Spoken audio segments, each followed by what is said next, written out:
네, 오늘도 여러분의 각자의 현장에 시공간을 초월하는 하나님의 나라 임하기를 주님의 이름으로 축복합니다. I bless you in the name of the Lord that God's kingdom would be established within upon each of your fields during this time today.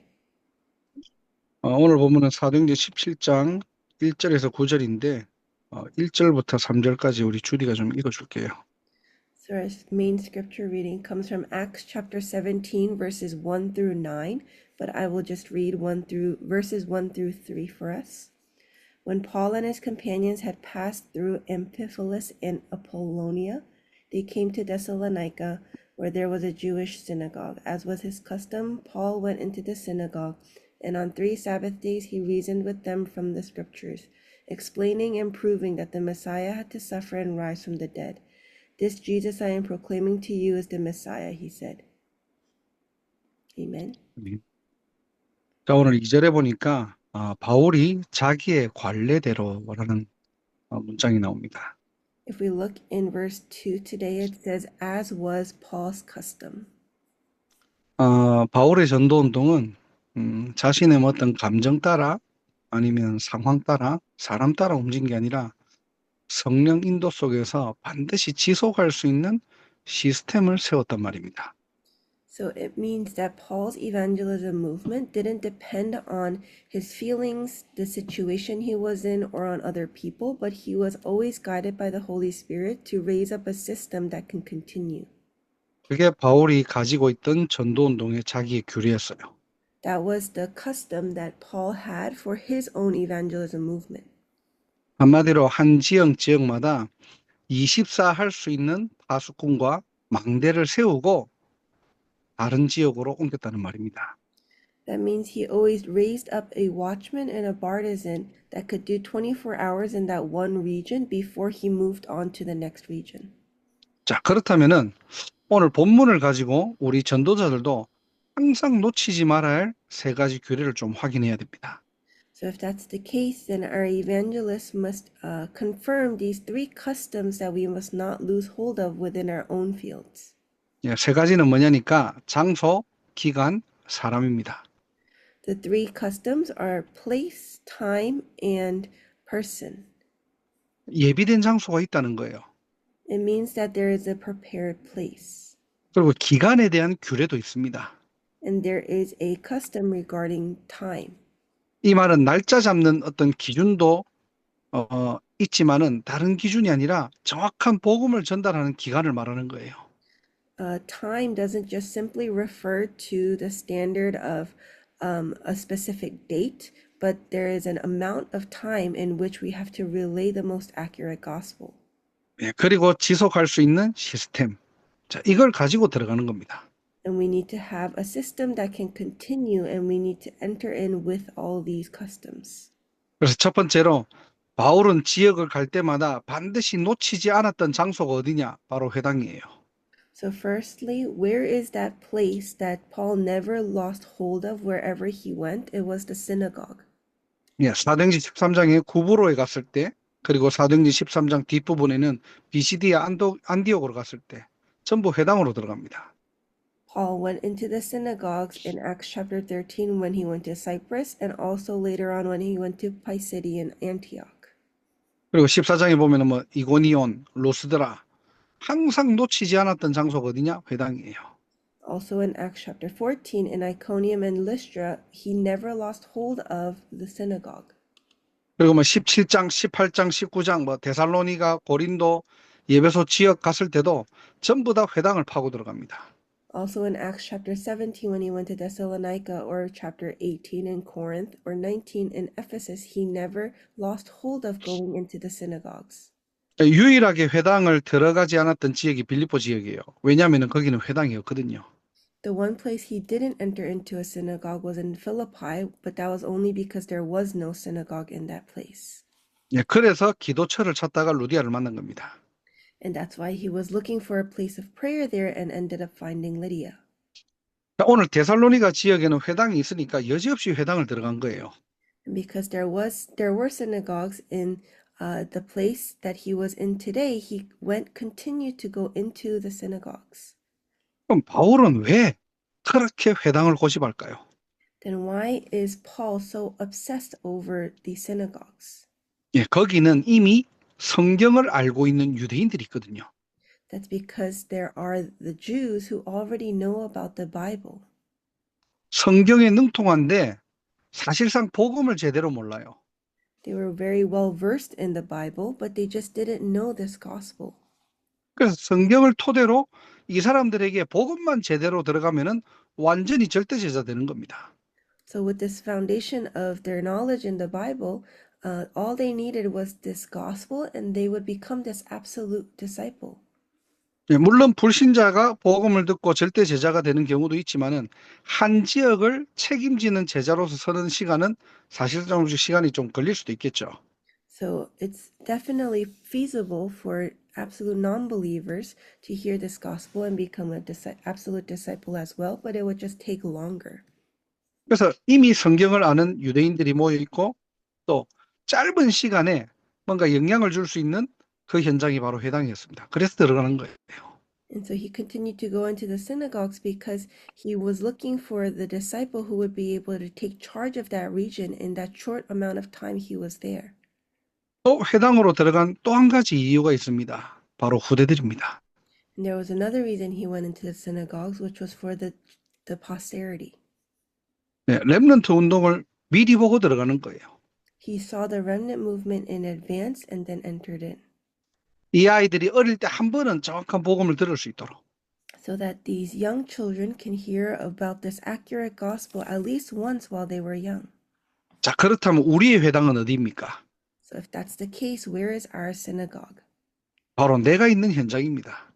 It's the place the field that I'm in now. 예를 들어서입니다. 미국과 특히 저희 교회가 있는 보스턴 같은 경우는 대학이라는 부분들을 우리는 회당으로 확장한 거예요. For example, for America, but more specifically and especially in Boston, where our church is, our synagogue we are holding on to is the colleges. 물론 그 외에 중요한 현장들도 많습니다. Of course, there are many other important fields there as well. 근데 이제 미국에는 2만 대학이 있고 보스턴 임마누엘 교회가 있는 매사추세츠 주에는 500대학이 있어요. But there are 20,000 colleges all over America, but just in Massachusetts, which is where Boston is, there are 500 colleges. 자, 근데 뭐 미국뿐만 아니라 요즘 보면은 젊은 세대들이 교회를 떠나는 분위기지 않습니까? But not only in America, all over the world, we see that a lot of young people keep leaving the church. 그러니까 어릴 때 대부분 신앙생활들을 경험을 한 거예요. So they encountered and had lived a walk of faith while they were young. 실제 우리가 전도하러 나가면은 다 모든 사람들이 하는 말, 나도 옛날에 교회 다녀봤다는 겁니다.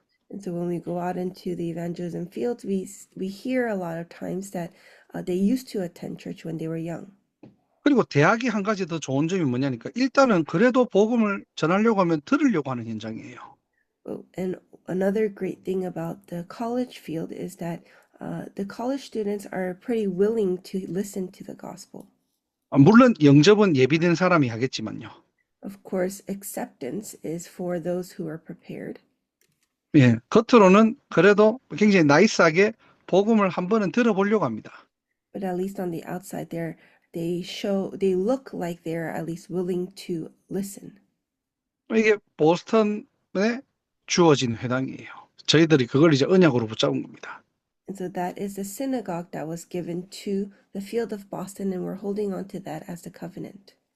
자, 그렇다면은 여러분들의 회당은 어디일까요?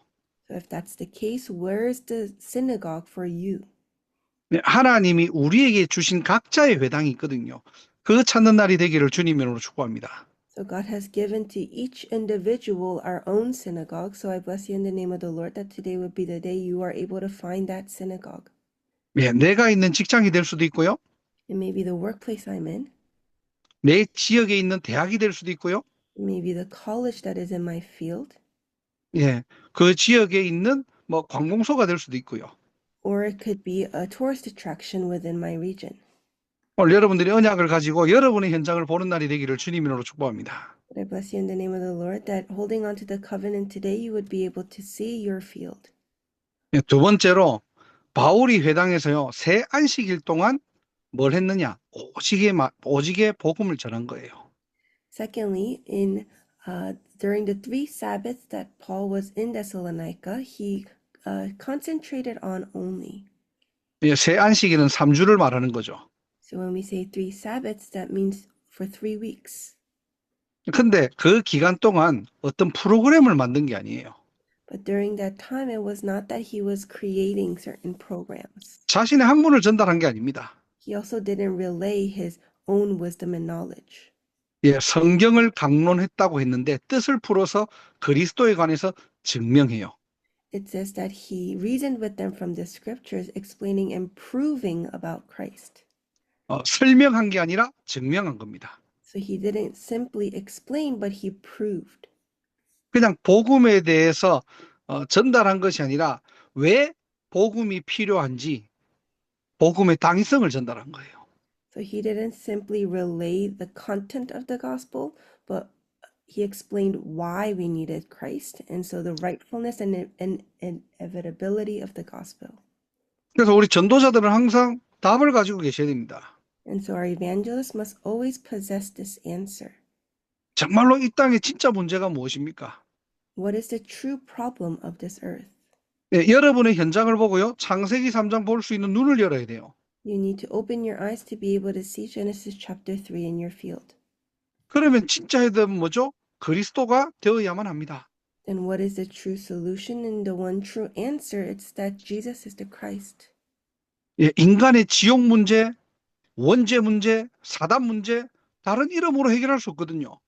So the problem of mankind, of hell, the original sin, and Satan, nothing else can solve this problem. 예수님이 그리스도로 이 땅에 오셔서 십자가에서 모든 일을 끝내신 겁니다. But Jesus came as the Christ to finish all these problems on the cross. 그 답을 가진 자가 바로 저와 여러분들이에요. And you and I are the ones who possess this answer. 그래서 여러분들이 여러분 현장에 진짜 사명자를 찾고 싶다? 다른 말 하면 안 됩니다. 오직을 전달하셔야 돼요. So if we want to find the true committed workers within our field, we can't relay anything but only Christ. 왜 예수만이 그리스도가 되어야 하는지. Why it must be only Christ. 우리 보스턴 임마누엘 교회의 어느 청년이 3개월 전에 저한테 부탁을 한 거예요. 자기 친구가 지금 굉장히 우울증, 공황장애, 가정의 문제, 여러 가지 문제 너무 많은데 이 친구 좀 도와달라고.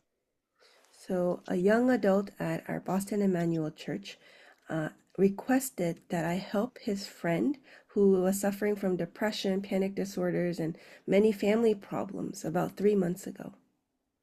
3개월 전에는 그렇게 연결을 아무리 시키려고 했는데 안 만나겠다는 겁니다. 그 친구가. And so he was trying to connect me and his friend starting from 3 months ago, but the friend refused to meet me at that time.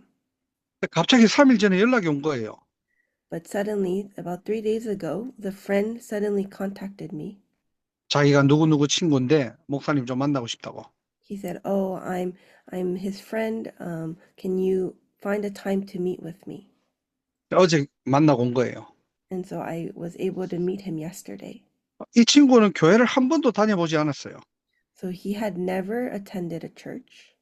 그런데 불신자 6가지 상태를 다 얘기하니까 너무 잘 알아듣는 거예요. 왜? 자기 얘기니까. But when I shared about the 6 states of a non-believer, he was able to understand very well because that was his state.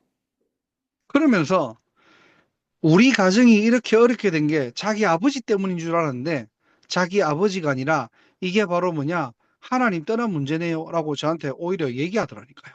And then he was able to confess, I thought my family problems originated from my father, but it's actually all because we were separated from God. 그러면서 이 친구가 예수를 그리스도로 마음속에 영접했거든요. And then he was able to accept Jesus as his Christ. 사실상 우리는 이 사람이 교회를 다녀보지 않고 성경을 모르는데 성경 이야기를 하면 알아들을까? 예, 우리가 착각하는 겁니다. So in reality, we sometimes think, oh, this person has never attended a church or read the Bible. Are they going to understand? But this is all our misunderstanding. 진짜 영적으로 갈급한 자나 하나님이 준비하신 사람들은 알아들어요. But those who are spiritually desperate and those that have been prepared by God really understand. 문제는 상대방이 못 알아들을까 봐 자꾸 우리는 다른 얘기합니다. But the problem is that because we fear that they won't understand, we keep speaking of other things. 막 내가 응답받은 얘기 하려고 하고요. We try to explain how we've received answers. 내게 뭔가 특히 기적과 이적 뭐 일어난 어떤 간증들을 자꾸 얘기하려고 하는 거예요. Or we try to give testimonies of special miracles or things that have occurred. 예, 오직만 전달할 수 있는 우리 전도 제자들 되기를 주님의 이름으로 축복합니다. I bless you in the name of the Lord that we would be the evangelism disciples who would be able to testify of only. 바울의 주특기가 뭐냐? 오직 그리스도예요. What was Paul especially good at? He was able to share this only. 오늘도 제가 몇 년 만에 연락 온 안수 집사님 부부가 이제 연락이 오신 거예요, 저한테. Even today, I was contacted by these anointed deacon couple that I haven't spoken to in a while. 이제 점심 때 같이 식사를 하면서 본인이 고백하더라고요. 목사님, 저 사실은 몇 개월 전부터 교회를 안 나가고 있다고. So as we were having lunch together, they told me that they haven't been attending church for a few months now. 왜냐니까 이제 예배를 드리고 메시지를 듣는데 계속 예배 때 너무 힘들다는 거예요. And I asked why, and they said every time they go to church and listen to the messages, it was so hard for them to sit and listen to the sermons. 본인을 아는 거죠. 자기는 계속 복음을 먹고 복음을 들어야 되는데 자꾸 강단에서 다른 걸 얘기하니까. They know that they need to hear of only in this gospel, but on the pulpit, the pastor kept speaking of other things. 우리가 성경을 잘못 보면은 성경을 강론했다고 하면서 뭔가가 다른 강해 설교를 했다는 말이 아니에요, 이거는. In the Bible, when it says that Paul reasoned with them with the scriptures, it doesn't mean that he was giving lectures and teaching them about the Bible. 창세기부터 요한계시록까지 계속 하는 얘기 한 가지가 뭐냐? 예수가 그리스도라는 거예요. But there's only one thing that is spoken about from Genesis all the way to Revelations, and it's only about this gospel. 요한복음 5장 39절에 너희가 성경에서 영생을 얻는 줄 생각하고 성경을 연구하거니와 이 성경이 곧 내게 대하여 증언하는 것이니라. It says in John chapter 5 verse 39, you study the scriptures diligently because you think that in them you have eternal life. These are the very scriptures that testify about me. 이 영생을 얻는 줄 알고 막 성경을 연구하는데 성경은 하나만 얘기하는 겁니다. 내게 대하여 증명하는 거예요. 예수가 바로 그리스도라는 걸. So you study about the scriptures thinking there's eternal life in them, but the scriptures all just testify about one thing, which is about me. 요한복음 20장 31절에는 이 책의 기록 목적이 뭐냐? 예수가 바로 그리스도라는 것. In John chapter 20 verse 31 as well, it says that all these scriptures are written just so that you may believe that Jesus is the Messiah. 그럼 우리가 좀 주의할 게 뭐냐니까요? 우리가 복음 전할 때 복음 외에는 다른 것, 다른 감동, 뭐 다른 이야기 하지 말라는 거예요. So what we need to be careful of when we share this gospel is that we need to make sure we're only sharing this accurate gospel, not speaking of other things to move people's hearts. 어떻게 보면 우리의 간증도 복음에 방해된다면 안 하는 게 나아요, 그냥. And at times, if our testimonies will distract the gospel, it's better off to just not speak of those as well. 그리고 마지막 세 번째입니다. 지속할 제자가 세워지는 거예요. And lastly and thirdly, it's raising up the disciples that can continue. 이게 바울의 전도운동 세 가지 규례입니다. These are the three customs of Paul's evangelism movement. 자, 오늘 뭐 보니까 뭐 헬라인도 뭐 경건한 헬라인, 귀부인 이런 사람도 바울을 따랐지만은 사도행전 17장에는요 야손이라는 제자가 나와요. So if we look at today's scripture, it says that there were a large number of God-fearing Greeks and a few prominent women who joined Paul and Silas, but chapter 17 speaks of Jason. 네, 바울과 실라의 동역자가 되고요. He becomes the co-workers of Paul and Silas. 예, 자신의 집에서 전도운동이 시작되는 겁니다. And the evangelism movement starts within his house. 예, 복음을 위해서 자신의 집을 냈다니까요, 그냥. So he gave up his house for this evangelism movement. 근데 이게 늘 좋은 것만 있을 수 없거든요. 박해가 오고 고발을 당할 때도 함께 감수합니다. But it wasn't all just good times for them. Even when they were persecuted, he gave up and was taken away with them. 네, 자신의 경제 손실을 감수하면서 복음과 교회를 지켰다니까요. Even when he had to give up his finances and post bond, he protected this gospel. 네, 여러분 현장에 여러분 교회에 이런 절대 제자들이 일어나기를 주님 이름으로 축복합니다. Bless you in the name of the Lord, that within your fields and your churches, that these absolute disciples would be raised up. 근데 요즘은요 본인이 교회 때문에 손해 본다 도망가 버려 그냥. So even these days, if there are times where you would lose anything for this gospel, they leave the church. 뭐 손해까지 안 보더라도 나랑 안 맞으면 그냥 다른 교회 가버립니다 그냥. So even if it may not be a loss or a harm to them, if it just doesn't match with them, they just leave the church. 네, 조금만 갈등이 있으면 삐져버려요. Or if there's a little bit of a conflict, they easily get upset. 예, 제자는 잘해주는 게 제자가 아니에요. So a disciple is not someone that you try to be good to, 예, 오직이 통하는 겁니다. but it's someone that you can connect with and only. 그래서 오늘 사도행전 17장을 통해서 세 가지 규례를 회복하는 저와 여러분들의 현장 되기를 주님 이름으로 축복합니다. I bless you in the name of the Lord that through the three customs today that we would be able to connect within our fields, 예, 예비된 장소를 찾고요. to find the prepared place 예, 정해진 시간을 통해서 오직을 전달하고요. and relay only through that the amount of time we are given, 예, 지속할 망대 한 사람을 찾는 겁니다. and finding the partisan that is able to continue that one person. 자, 결론입니다. So in conclusion, 자, 이게 바로 현장의 규례라면은 이 일을 위해서 저와 여러분들은 매일 누릴 나만의 규례가 있어야 됩니다. so if these are the customs of the field, then there are these customs that we must enjoy every day for ourselves. 영적 상태를 위한 규례가 있어야 돼요. We need to have a custom for our spiritual state. 우리의 영적 신분은 바뀌지 않잖아요. Our spiritual identity does not change, 사단이 여러분의 신분 빼앗아갈 수 없습니다. and Satan cannot take away your status. 사단의 모든 흑암이 총동원해가지고 여러분을 지옥에 빠뜨릴 수가 없어요. Even if all the forces of darkness come to attack, they cannot drag you down into the depths of hell. 그래서 구원받은 자를 무너뜨릴 수 있는 한 가지 방법이 뭐냐니까 우리의 영적 상태를 말하는 겁니다. So the one way to really crumble us down as those who are saved is to attack our spiritual state. 마음과 생각을 속이고요. And so he deceives our hearts and our thoughts 과거에 잡히도록 만드는 겁니다. and makes us stay captive to our past. 상처에서 빠져나오지 못하도록 만드는 겁니다. And he keeps us from being able to come out of our past scars. 아니, 분명히 나는 해방받았는데 자꾸 갇혀 있도록 만드는 거예요. We are completely liberated, but he makes us captive.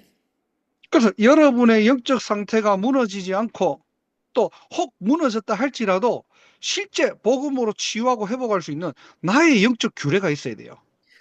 So we need to have our own spiritual custom where we're not crumbled down by the forces of Satan that are at work. 네, 나를 살리는 영적 규례가 있습니까? Do you have a spiritual custom to save yourself? 예, 오늘의 말씀 기도 전도입니다. It is today's word, prayer, and evangelism. 그래서 말씀을요, 머리가 아닌 내 마음과 영혼에 담을 수 있도록. So that we're able to bring the word down into our hearts, not just keep the word in our heads. 그래서 집중하라는 거예요. So we need to concentrate. 네, 단 1분이라도 집중할 수 있다면요. If you're able to concentrate even for 1 minute. 그래서 오늘 만났던 분이 자기가 그러더라고요. 자기가 왜 교회를 신느냐. 30년을 교회 다녔는데 안 믿어진다는 거예요. So the person I met today, they're not able to understand this gospel even though they've been attending the church for 30 years. 그래서 내가 짧은 성경 구절과 그 밑에 해석 그리고 기도문을 줄 테니까 1분만 할 수 있도록 1분짜리를 1분 컷으로 내가 만들어 드릴 테니까 이걸 가지고 함께 같이 사모노를 같이 해보자고. He said he really couldn't come to believe, and so I said I would share with them one Bible verse and a prayer that is written out, so that just for 1 minute a day we can really concentrate. 예, 그걸 한다고 바뀌어지는 건 아니에요. So they won't change just because they do it. 목사가 도와주기 때문에 바뀌어지는 것도 아닙니다. And it's also not that they're changing because a pastor is helping them. 예, 영적 존재가 바뀔 수 있는 유일한 방법은 복음과 하나님의 말씀밖에 없어요. But the only way for spiritual beings to change and be transformed is through God's word. 예, 정확한 하나님의 말씀 언약이 내 안에 박혀야 됩니다. The accurate word of God must be imprinted within me. 그래서 아침에 탁 일어나면은 다른 것부터 하는 게 아니라 진짜 복음으로 하루를 시작할 수 있도록. And so when you wake up in the morning, to be able to start the day with the gospel. 나의 영적 상태를 지키세요. So really grab hold onto and protect and guard your spiritual state. 예, 나의 영적 건강을 관리하시라니까요. So take care of your spiritual health. 예, 면역력 떨어지면은 바이러스가 무조건 침투하면 병 걸리잖아요. When you lose your immunity, when your immunity weakens and there is a virus, you will get sick. 예, 말씀만이 나를 지킬 수 있다니까요. But only the word can protect you. 예, 이게 나오면 두 번째로 오늘의 기도가 나오는 겁니다. And when that happens, then secondly, today's prayer follows. 예, 기도의 본질은요, 뭘 구하는 게 아니에요. So the essence of prayer is not asking for something. 또 A냐 B냐 선택하는 게 아닙니다. It's also not choosing between A or B. 기도의 본질은 성삼위 하나님이 나와 함께하는 거예요. The most fundamental of prayer is communicating with God. 예, 하나님의 것으로 충만해지는 시간입니다. And it's a time to be filled with the things of God. 예, 그렇게 되면 하나님이 주시는 다른 힘이 있다니까요. And when that takes place, there is a different strength that comes from God. 예, 이걸 가지고 내 현장 가니까 오늘의 전도가 보이는 겁니다. And when we go into our fields with this, we're able to see today's evangelism. 현장이 갑자기 바뀌는 게 아니에요. It's not that the field is changing, 나의 보는 관점이 달라진 겁니다. but the perspective through which I'm viewing it changes. 똑같은 사람을 보는데 다른 게 보이는 거예요. We're looking at the same person, but we see something else. 똑같은 사건을 보는데 그게 전도 현장으로 보이는 겁니다. We look at the same situation, but we're able to see it as a field of evangelism. 그 속에서 하나님 예비된 사람들을 찾는 거예요. And then we're looking for the prepared ones within that field. 그래서 진짜 우리의 영적 상태를 회복하는 우리 모든 전도자들 되시기를 주님으로 축복합니다. So I bless you in the name of the Lord, that we would all be evangelists and disciples that are able to change our spiritual state. 기도하겠습니다. Let us pray. 하나님 감사합니다. God, we thank you. 전도운동의 세 가지 규례를 확정하게 하심을 감사합니다. Thank you for allowing us to confirm and find a resolution within the three customs of evangelism movement. 우리에게 허락하신 나의 회당을 찾는 날이 되게 하옵소서. Allow us to find the synagogues that have been prepared for us. 오직의 비밀을 전달할 수 있는 한 사람이 되게 하시고 May we be the one person that are able to relay the mystery of only. 그 지역에 지속할 수 있는 절대 제자 찾고 세우는 중요한 여정이 될 수 있도록 하나님께서 두 손들어 축복하시고 역사하여 주옵소서. And may you raise your mighty hands and bless us so that our lives may be the journey in which we're able to find the absolute disciples to raise up as partisans within our field. 하나님이 하시는 전도운동 속으로 들어가게 하시고 And may we enter into the evangelism movement that you carry out. 오늘도 복음의 능력으로 나를 살리고 교회 살리고 현장과 시대와 후대 살리는 우리 모든 증인들 될 수 있도록 하나님께서 두 손 들어 마음껏 축복하시고 역사하여 주옵소서. And would you raise your mighty hands and bless us so that we may be used as the witnesses to save ourselves, the field, the church, the posterity with the gospel in hand. 지금도 살아 역사하시는 예수 그리스도의 이름으로 기도드립니다. We pray in the name of our Lord Jesus Christ, who is even at work now. 아멘. Amen.